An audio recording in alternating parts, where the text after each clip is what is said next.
Your go-to-market strategy is one of the most important things that will determine whether your SaaS business succeeds or fails. If you get it wrong, you've wasted all your money as well as the development power you poured into it. If you get it right, you could be on for riches. I know this all too well, having been offered £290,000 worth of funding for my previous SaaS business, only for it to go on to get 0 customers. And then recently launching a SaaS business to 184 business waiting list. I know the difference between a 0 and a hero go-to-market strategy, which is one of the reasons why I'm bringing together this video, which will take you through my go-to-market strategy to blow up a SaaS business organically. Now, when I say organically, I don't mean any of those rubbish growth hacks that you've seen on other YouTube videos or blogs. I'm going to tell you and show you how I built a 184 business waiting list and how I'm approaching the go-to-market strategy for the public launch of my SaaS, which is going to have 1,250 paying customers by the end of the year. Now, why do we even do this in the first place? SaaS businesses have been glorified over the past decades for a number of different reasons. One, when you get them right, they can provide amazing cash flow. Also, venture capital has sort of glorified it a little bit because if you get big rounds, if you get big fundraising rounds, that leads to massive growth, high valuations, and potentially going public, which leads to riches. And third of all, there's definitely an illusion in SaaS that people think that you don't have to put that much work in when things are set up right. I can tell you for a fact that that is not true. SaaS is very, very hard, but by following the key fundamentals that I'm going to show you and talk about that I've applied to my own business, you're going to be able to get closer to success and closer to the promised land that a lot of people go into SaaS for. Now, before we start, I just want to premise, I'm no means a SaaS expert, a SaaS guru. I have got a fair amount of experience in SaaS, having been offered £290,000 worth of seed funding from my previous startup, going through a 15-month SaaS program and launching my new Squarespace SEO plugin, but I don't know it all. One thing that does mean though, I can share to you my learnings and my mistakes. Now, here's the first thing that I did in my go-to-market strategy for my SaaS company. I built a waiting list. Waiting lists are fantastic ways not only to build hype, but also to create that anticipation for the launch of your product. If you're creating something new in the market that has demand, which you should already know based upon user interviews and tests, your waiting list will grow, which is not only brilliant validation if you're looking to raise funding or to motivate the team, but it's also a fantastic way in order to get feedback. And when I say a fantastic way to get feedback, I mean that you're going to have an email list of tens, hundreds, maybe even thousands of people that you can get in contact with to complete early stage testing of your software. This is something that I deployed. Originally, my waiting list grew to about 204 businesses. And what that meant was I could easily incentivize them to jump on a call with me, jump on a call with the team in order to learn about their problems, learn about their goals with their business, and then complete user testing to make sure the branding, product, and pricing was exactly right. And this is going to enable you to overcome one of the main things that I see go wrong with SaaS businesses, and that's building something that no one is willing to pay for. Great, you may have some sort of product that people may be interested in, but if they're not going to take the wallets out, then what's the point in doing it in the first place? You need to make sure that your product has commercial potential and people are actually going to pay for it. And a waiting list is a fantastic way to gauge that interest and then get feedback that you can utilize in order to build your product roadmap and potentially attract investors. In order to build my own waiting list, what I did, I launched a landing page, as you can see here.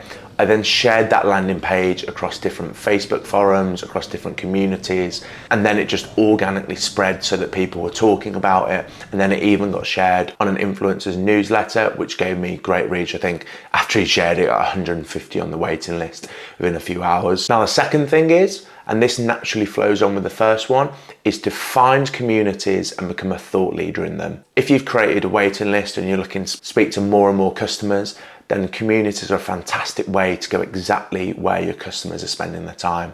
This is something called the watering hole. A watering hole is where your target customers spend their time networking, learning, etc. And they're fantastic ways to get closer to them, provide value, and really establish your name within the space. This is something that I did with my Squarespace SEO plugin.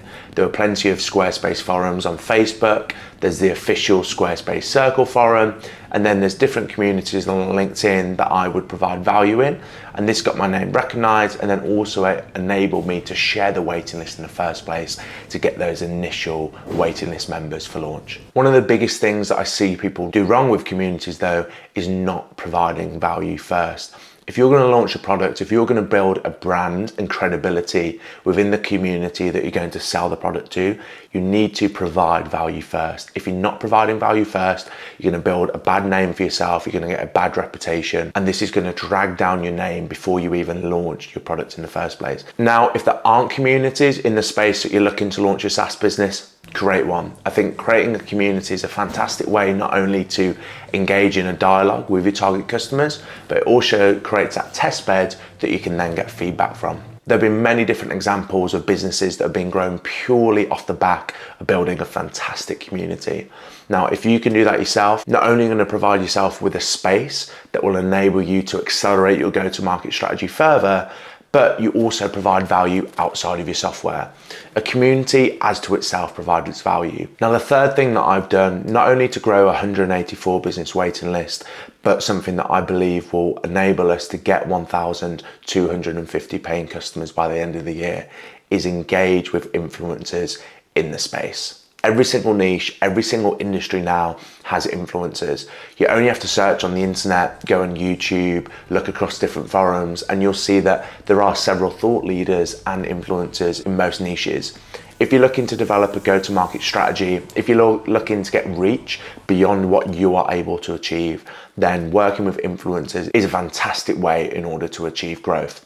You've got to remember though, as with the community before, you've always got to look to provide value first. You've got to look at how you can help these influencers achieve their goals, and then maybe in return, they will help you out. This is something that we've done with the Squarespace SEO plugin, where we're looking to work with YouTube influencers, Facebook influencers, all around the Squarespace niche, because not only do they have a fantastically engaged audience, but our plugin can also massively help out their users. So they can use our plugin not only to provide value to their users, but through an affiliate program, they will also get revenue for sharing our plugin. So it works both ways, and it's a fantastic way in order to get reach. One thing that I would always recommend as part of your go-to-market strategy is budgeting in the fact that you should provide free access to your software, to your SaaS, to these influencers. You know, these people should not be paying in order to use and test it out. And that's for two reasons. First of all, you should listen to their advice. They know the space incredibly well. They know what go-to-market strategies will and won't work. So by them having free access to your software to test it, to give their feedback on what they think the community will think about the software, then that is going to give you a cheat code in order to get further reach, because they understand the space better more than anyone. I've seen this with my own software. I've worked with other softwares in the space, other founders, in order to get feedback, influencers, and it's not me looking to take from them. It's not me looking to exploit their audience. In the first cause, it is me looking to provide value and learn from them. You know, they're extremely knowledgeable people, and if you can use this to help them, which in return maybe one day will help you, then that will be a fantastic way in order to allow your go-to-market strategy to organically blow up the launch of your SaaS product. The second benefit of giving your SaaS products to these influencers for free is people in the community extremely value their opinion. If you've genuinely built a product that is going to provide value to the industry or niche that you're in, the influencers that you work with are going to be extremely brutally honest on whether it is good or not. So providing free access to them, it removes all the barriers for them to be able to share their opinion.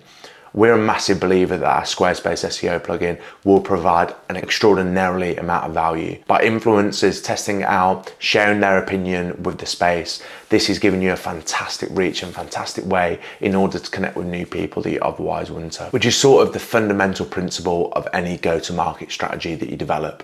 Your go-to-market strategy should enable you in order to get the reach, the trust, the credibility, and the medium in order to provide value to your target customers, because this is going to enable you to build up those core group of people that are going to sign up and eventually pay.